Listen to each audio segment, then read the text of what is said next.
Hola, buenos días a todos. Empezamos esta tutoría dedicada, como sabéis, al tema 3, la segunda parte del tema 3, porque en la primera vimos Grecia y en esta vamos a ver Roma. Pero como os digo, seguimos en el ámbito social, en el nivel 1, y vamos a ver desde la página 47 ese tema 3 que dejamos la semana pasada a medias.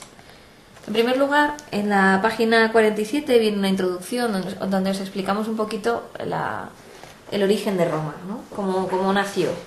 A pesar de la situación favorable que tenía, sobre todo en cuanto a posición, ¿vale? Porque la península itálica, como sabéis, está abierta hacia el norte, está también conectada con el mar Mediterráneo y, bueno, pues tiene una ubicación, digamos, privilegiada de cara al comercio y al ejército.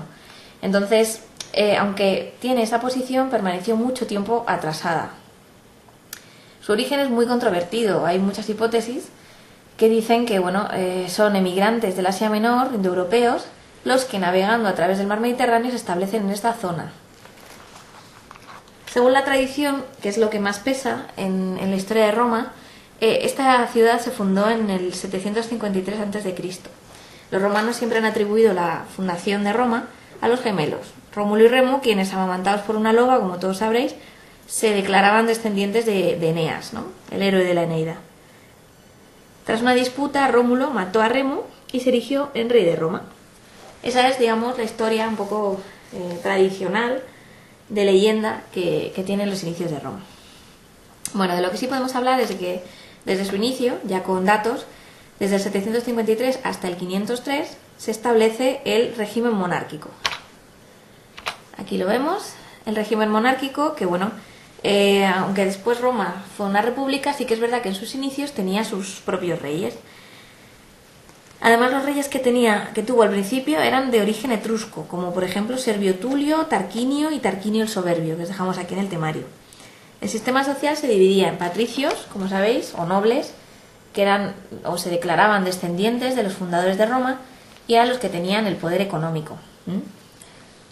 Los plebeyos, que pertenecían a la clase baja, y eran esos pequeños propietarios, comerciantes, que al principio no tenían derechos prácticamente y que después, a base de lucha, fueron consiguiéndolo. Los clientes eran las personas que habían sido expulsadas de algún territorio, de alguna tribu, y que eran acogidas por un patricio, pero no eran acogidas como iguales, sino que estaban al servicio de esa familia patricia, que les proporcionaba protección, alimento y demás, pero siempre tenían que estar en un régimen prácticamente de servidumbre o de esclavitud. Y luego estaban los esclavos, como tal. Procedían, eso sí, de guerras, habían sido prisioneros de guerra y prácticamente acaparaban todo el trabajo de producción y todo el trabajo manual que se hacía en Roma. Bueno, eso era en el caso de los primeros años de Roma, cuando, como decimos, era monárquica. Después ya se estableció la república en el 503. Tarquinio el Soberbio, que lo hemos mencionado antes, fue el último rey etrusco. Fue derrocado y, no obstante, para esta época la Roma monárquica ya poseía un amplio territorio, ya se había extendido. El ejército ya era muy potente, tenían contactos a nivel comercial, se habían ubicado muy bien y establecieron un régimen, una estructura de gobierno que se corresponde con la que tenemos en la página 49. Aparte de todo lo que tenemos aquí, vamos a explicar que los cónsules, porque son los órganos más importantes. Los cónsules, por ejemplo, gobernaban la ciudad. Eran también los jefes del ejército. El ejército era muy importante en Roma. Ya veremos luego por qué. En un principio los cónsules eran 2. En caso de crisis podían llegar hasta 3, el triunvirato famoso. Después estaban los pretores, o encargados de la justicia. Los jueces, eran o solían ser 14. Luego iban los censores, o cuestores o funcionarios. Y después los ediles, curales o jefes de la policía, ¿no? Una de los organismos más importantes de la República, o el más importante, era el Senado. El Senado controlaba toda la política interior y exterior. Estaba formado por 600 miembros, que eran todos patricios, en principio al menos. Eran un consejo de ancianos y se llamaba así porque tenías que tener más de 40 años para pertenecer a él. Al final, la República, cuando ya tenía, andaba por sus años finales, se incluyeron senadores de origen plebeyo, pero eso solo fue al final. En la parte inferior, después del Senado, teníamos los comicios o asambleas, ¿no? Que son las que tenemos aquí en el temario explicadas. Bueno, rondando el año 287 a.C., los plebeyos alcanzaron el derecho de aprobar leyes en propia asamblea. Claro, esto provocó un enfrentamiento con los patricios que querían mantener ellos todavía y controlar el poder. Esto al final acabaría con la República. Bien. Vamos a ver el punto número 2.5, la expansión colonial, que simplemente es venir a decir que la polis, que era en principio limitada, Roma, se fue expandiendo en todas direcciones, ¿vale? En todas direcciones, no solamente de este a oeste, sino también de norte a sur. Y llegó a formar, como sabéis, un verdadero imperio. Esta expansión se realizó en 3 fases principales. Primero, la conquista de Italia, de norte a sur. Luego, la conquista del Mediterráneo más occidental. Y después, claro, la conquista del Mediterráneo más oriental. Bueno, la conquista de Italia conllevó que se invadieran primero las poblaciones de Lacio y la Campania. Esas fueron las primeras para poder hacerse con la península. Después llegaron las guerras púnicas. Para la conquista del Mediterráneo occidental, Roma tuvo que mantener diversas guerras, en concreto 3, con Cartago, que era la potencia más poderosa que operaba en el mar Mediterráneo, en la parte occidental. La primera guerra púnica se dio en el año 264 hasta el 238, donde pues Roma comenzó derrotando a los cartagineses, y los cartagineses intentaron contraatacar o resarcirse llegando a fundar Cartagena. Llegaron hasta la península ibérica y llegaron a fundar Cartagena. Después se formó la Segunda República. Aníbal, que es conocido ya por la historia de todos, atacó Sagunto, que era aliada de Roma, y rompió el tratado de paz al que se llegó en la Primera Guerra Púnica, que por eso terminó. Entonces, al romper este tratado, ya Roma, al mando de Escipión,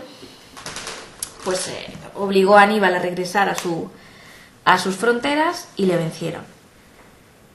Además, arrasaron Cartago, como dice aquí, en el año 146. Tras esta derrota, en la Segunda Guerra Púnica, Roma conquistó la península ibérica y la llamó Hispania.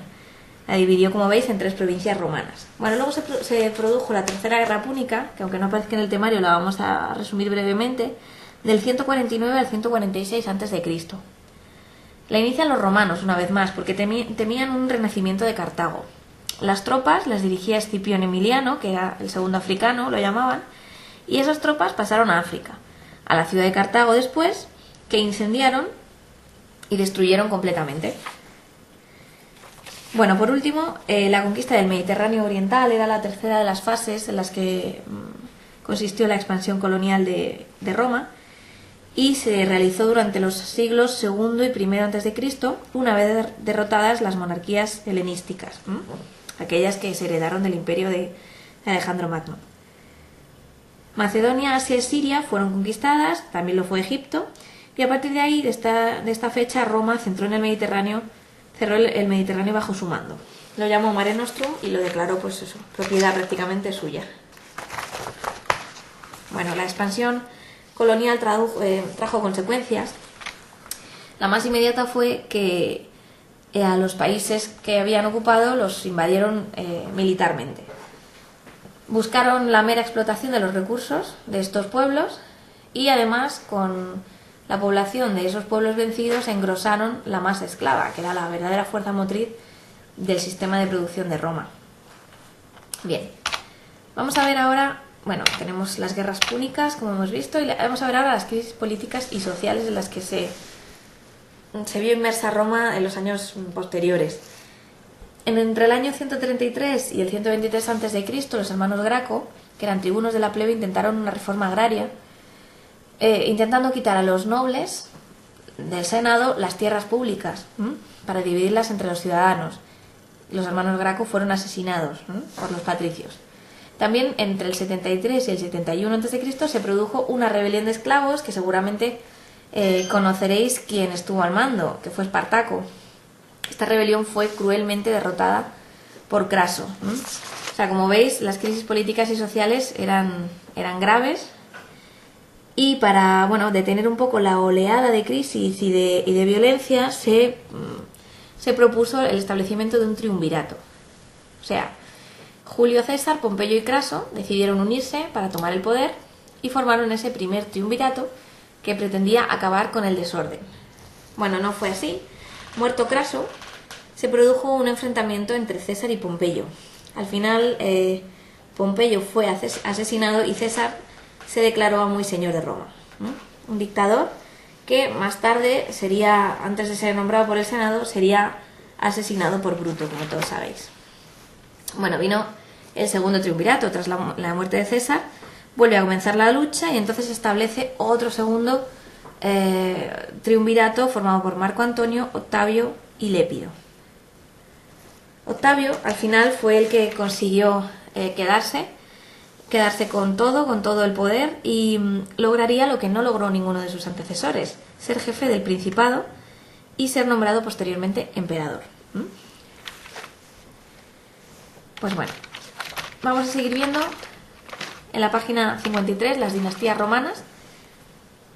Las dinastías que ya hemos estudiado en Egipto, como sabéis, pues son una sucesión de emperadores de la misma rama, y en la historia de Roma también se divide la forma de reinado en dinastías. A la muerte de César Augusto, que hablábamos que era Octavio, lo que pasa es que se declaró como César Augusto, le sucede su hijo Tiberio, inaugurando la dinastía Julio-Claudia. Tras unos años que llamaban la Edad de Oro, empezaron a darse conflictos en el Senado y esas constantes peleas se van a dar durante toda la dinastía. Después hubo el suceso de Nerón. Tras esa Edad de Oro, como decíamos,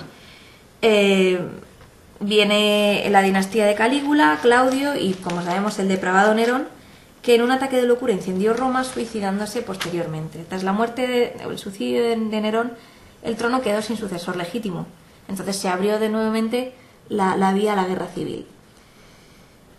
Vespasiano, que sería uno de los comandantes de las legiones, tomó el trono y tras la muerte de este se inicia la dinastía antoniana. Bueno, esto no hay que estudiarlo, ¿vale? El tema de las dinastías es simplemente para que lo tengáis en cuenta, lo leáis, pero no hay que estudiarlo de memoria. Un problema que también va a ser grave para el imperio va a ser el cristianismo, que empieza en nuestro temario en la página 54. Dentro de este contexto de la Roma imperial, de los conflictos, aparece, como os digo, esta religión.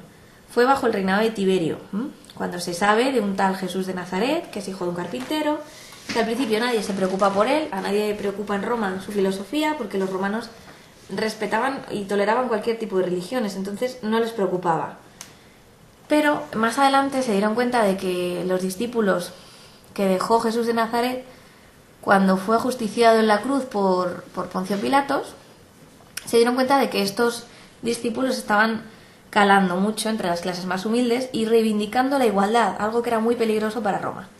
Porque Roma se basaba en esa forma o en esa estructura social en la que unos eran esclavos y otros no. Entonces eso de declarar la igualdad para todos, pues no les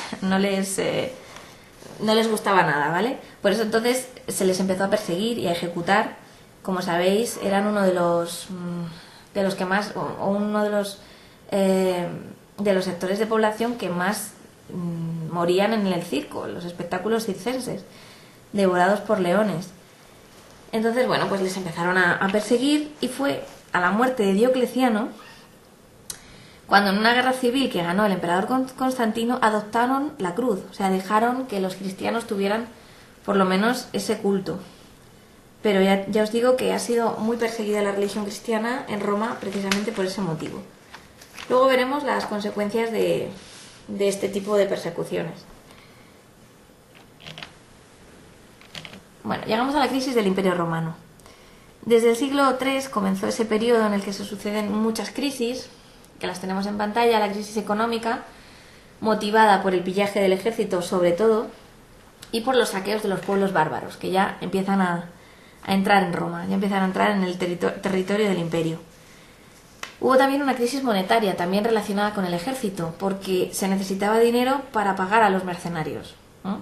Con lo cual se acuñó más moneda sin valor y entonces llegó a esta crisis. Hubo también una crisis política y social, no solo por los cristianos que acabamos de ver, sino porque el Senado apenas tenía fuerza ya. El ejército se había hecho el verdadero dueño de Roma. Entonces, para salir de esta profunda crisis, el emperador Diocleciano tomó una serie de medidas. Inauguró el dominado, o segunda parte del imperio, y adoptó el título de señor absoluto. Dividió el imperio en dos mitades, que permanecerían hasta el final. Esa división permanecería hasta la caída de Roma. Llegamos al final del Imperio Romano, que a pesar de los intentos de reforma, vio que la crisis ya era irreversible. Los bárbaros, que desde hacía mucho tiempo formaban parte del ejército, pues se hicieron fuertes. Entre estos pueblos bárbaros destacaban los godos, los francos, los vándalos, por ejemplo, y los hunos, que se irían repartiendo por todo el imperio y haciéndose con él. Cayeron tanto el Imperio Romano de Occidente como el de Oriente, y después ya se produjo la romanización. La romanización no es otra cosa que ese proceso por el cual las tierras y los hombres que fueron conquistados por Roma quedaron dentro de su cultura, incluso cuando finalizó la etapa imperial. La clave fue el latín. Es frecuente que cuando uno conquista, un pueblo conquista a otro, ese imponga su lengua y sus leyes y demás. En este caso fue al contrario. Los vencedores asumieron o adoptaron la lengua de los vencidos, que es algo pues insólito. La clave sin duda fue el latín, y fue ese entramado tan perfecto que llegó a tener y tan práctico que llegó a tener Roma. El derecho romano y las instituciones pervivieron, y aunque estuvieran conquistadas ya los territorios romanos, pervivieron esos mismos derechos y obligaciones. Se siguió manteniendo el régimen de esclavitud, o sea, no se liberó a nadie, sino que ellos, patricios, seguían siendo los que manejaban el poder, y el poder económico sobre todo, y esclavos siguieron siéndolo. Bueno, el mundo de las letras también se vio engrandecido con autores como Plauto, Virgilio, Ovidio, etc. Y por último señalar que la religión romana fue una mezcla de todas las que podía haber en tan vasto imperio. En principio hicieron propias las divinidades griegas. Ya os acordáis que cuando vimos Grecia, algunos dioses de los que vimos en pantalla tenían varios nombres, tenían dos. Uno era el dios, el nombre griego, y otro era el nombre romano. El Zeus griego, por ejemplo, se convirtió en el Júpiter romano. Afrodita para Grecia era la Venus de los romanos. También las divinidades orientales tuvieron una gran importancia en Roma. Por ejemplo, Isis, Osiris o Cibeles eran adoradas. Y por último también el cristianismo, que al final también vino de Oriente y consiguió hacerse un hueco, pese a que les costó un poquito más. Pues con esto hemos terminado la clase. Espero que os haya resultado interesante. La semana que viene veremos la sociedad medieval, y dentro de la sociedad medieval también la España medieval. Pues nada, con esto hemos terminado. Cualquier cosita, no dudéis en contactar con nosotros.